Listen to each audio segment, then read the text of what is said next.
Welcome back to another episode of Inside of Her C-Suite. As you know, I'm Timothy Maurice. This is the show where we explore leading women who are fundamentally shaping the future of Africa.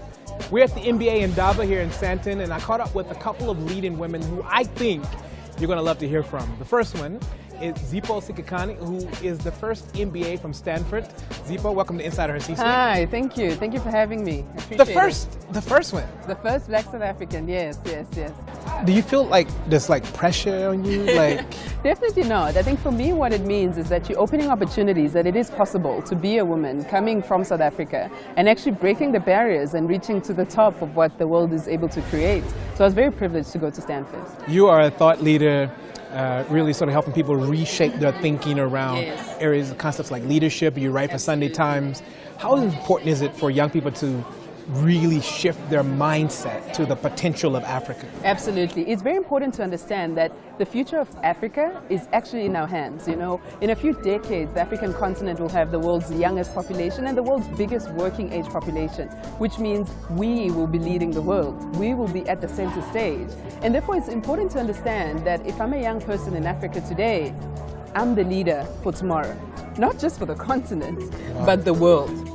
And what that means is that you need to start thinking about leadership today. It's not something that you think about 40 years from now when you're some big and important person. No, you do it now. And actually start thinking about, how do I start building myself as a leader effectively today so that tomorrow I become the kind of leader that others would want to emulate and become.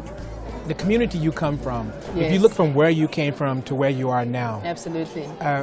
Were there moments you wanted to give up? Absolutely. I mean, there were many moments I wanted to give up because with my context, I mean, I come from a very poor community in South Africa. I grew up in the townships. And if you looked at the circumstances that I was in, it was near impossible for me to grow and be someone who's worked for, you know, across the world, 6 continents, some of the world's biggest organizations, academically and professionally. And so if you look at it from that perspective, there were many times where the ceiling was reached, was closed, and it was very difficult. And a lot of doors were closed. But what kept me going is that I know there's a big vision out there that I'm trying to achieve because there's a reason why I'm here, right? And let me go and achieve that vision. And where my conviction comes from is understanding that what the world thinks Black is, you know, young is, woman is, doesn't define who I am. Because I'm unique and I'm different and I'm special for a reason. Now let me go and live out my purpose and my legacy. Absolutely. If you were sitting here with a couple of your young sisters and people who want to know, but that's your story. What about me? What can I do? How do I get funding? How do I break through? Absolutely. What advice would you have for them? The advice I would have is that first it's important to understand what is the impact that you want to have in the world. We're here for a reason. We're all unique, beautiful, different in so many regards. Now you're here for a reason. Go and live out that purpose, right? And say, what my current circumstances is, it's actually not going to define where I'm going to end up. You define how you're going to end up. And it doesn't matter that you don't have resources today. That's okay. Many started in a garage without much resources. I mean, think of some of the world's leading entrepreneurs that we admire. But the thing that they did differently is that they went out there and they say, world, I've arrived. World, this is what I would like to achieve. And I'm starting here. And the help starts gravitating towards them. If I think of everything that I have in my life, it came towards me because I started saying to the world, listen, I've arrived. This is what I'm going to achieve. This is what I would like to do. And the universe conspires with you. It's like everyone starts working with you to help achieve what you would like to achieve. Well, I am grateful you took the time to share with us your journey. And what can we look forward to when it comes to sort of the next chapter of your career? Whoa, are you sure the world is ready? Some significant stuff. You know, I'm a big believer around building entrepreneurs and building businesses in the continent. So a lot of things that are coming, you know, expanding my portfolio of investments across the continent is definitely for sure. And then the other ones is really trying to help the world understand what it means to be an effective leader of self. I don't think there's enough out there. And so I've made it my life's mission to educate the world around what does it mean to be an effective leader of self. Because I've applied it to my life. It's made me stand out in a global context. And I'm hoping that by spreading those tenets, it starts becoming true for many more Africans and people all over the world, basically. You're such a star. Thank you so much. We wish you all the best in your journey. Thank you very much. I appreciate it. I'm going to catch up with a couple more women here. We wish you the best. Enjoy, okay? Thank you. Okay, we're back. We've caught up with 2 more MBAs who are extraordinary sisters who they're on two sides of the spectrum. One invests in business, one has started a business. I'd like to welcome you to the show. Thank you so much, Marafi Malota. Very nice to meet you. Thanks for joining Inside the C-Suite. Thanks for having us, Tim. Thanks, Carice Anderson. So, Marafi, you invest in businesses. You know, you went to the States when you were, very young, by yourself, and you've been able to develop the boldness. What sort of thing do you look for when you invest in a business?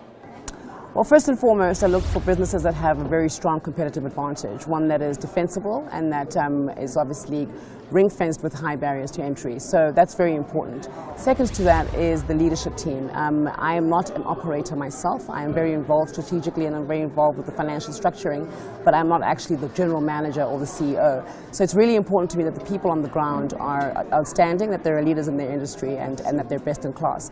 The third really important thing is that I'm able to expand the business and create meaningful jobs. The ethos of my company is around transforming South Africa in a very impactful way, with strong black female ownership at the ownership level, but also in terms of how the business is run. So the transformation is a key aspect for me when I look at an opportunity. In your business, Maloto Capital, are you seeing in your business exciting trends in women in terms of entrepreneurship and what's happening out there?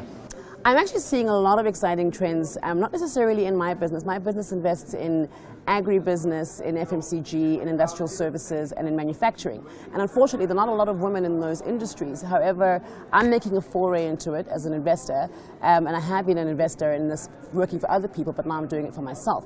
What I do find interesting is those businesses that, like Greece is trying to start. A lot of my friends are trying to start. I find interesting that I'm seeing a lot more women involved in erecting their own businesses, establishing them, financing them themselves, and also calling quite heavily on their female counterparts and friends to support those businesses. And it's creating this really cool virtuous cycle where substantially 90% of my beauty care is done by a woman-owned business, for example. And then on the non-FMCG side, I have a bunch of friends of mine with whom I do a lot of other investing businesses in property and asset management. Some of them are actually my blood sisters. So speaking of sisterhood, there's a lot more of that. And it's really exciting to see.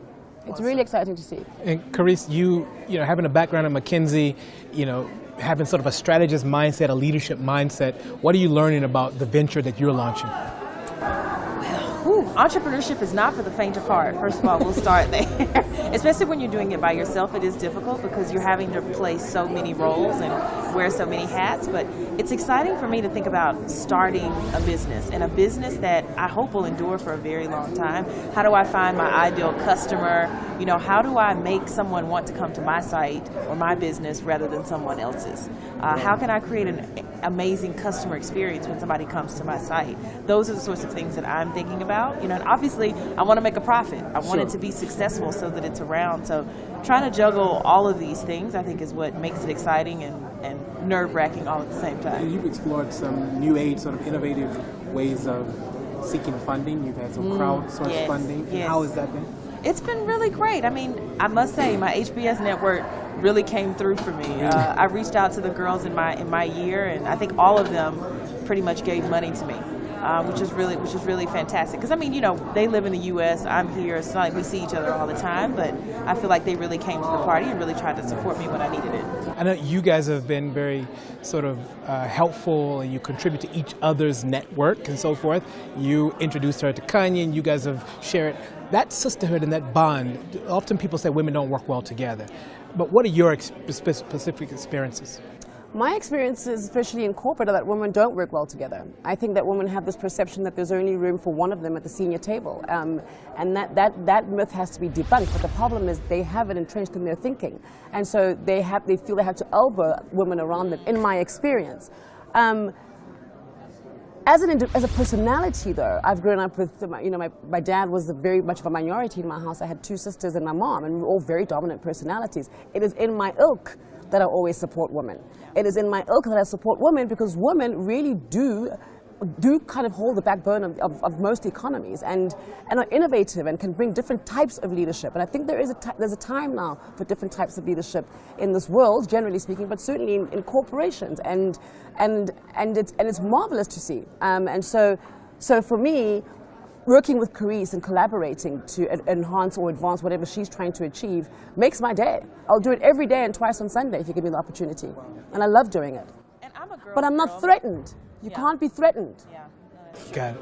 And I'm like Marathi. I mean, I have a sister. I grew up in a family of very strong women, so I'm totally a girl's girl. And I mean, if you look at my Instagram page, I'm always celebrating other women and their accomplishments. My business that I'm building is directed at empowering black women. So, you know, that's just in the fabric of who I am.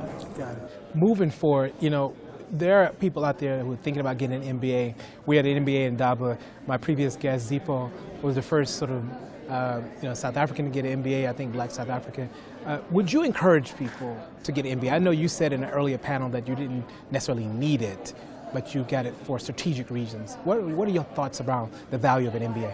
Okay, Zipo graduated in 2014, so she wasn't the first black South African to have an MBA, but she is from Stanford. From Stanford. From Stanford. Oh, all right. So I was about to say, because there's a lineage of people whose backs, on whose shoulders I've stood to also do my application, all the rest of it, and so thank you to all of them. But it was strategic, Timothy, and it was strategic because the training that I had as an analyst on Wall Street was pretty sound, and for what I wanted to do ultimately, which is what I'm doing right now, investing in Africa and investing in South Africa specifically. So I didn't really require the MBA, but what the MBA does bring, first of all, the pedagogical model means that you're constantly learning from your peers. Your peers are from all over the world. They're from very different industries. Some of them are non-profit people. Some of them are army people. Some of them were CEOs. Some of them were HR heads. It's a completely different environment, and you're getting this experience for an hour and 10 minutes every day for 3 classes, so 3 hours, 30 minutes every day. It's an incredible learning environment, number one. Number two, the networks. Number three, the access to the types of companies and people who want to be associated with you. Most of it is just best in class, and that's where you want to be hanging, really, if I can use that word on CNBC. It's also very true. It's also very true that all these people are highly ambitious.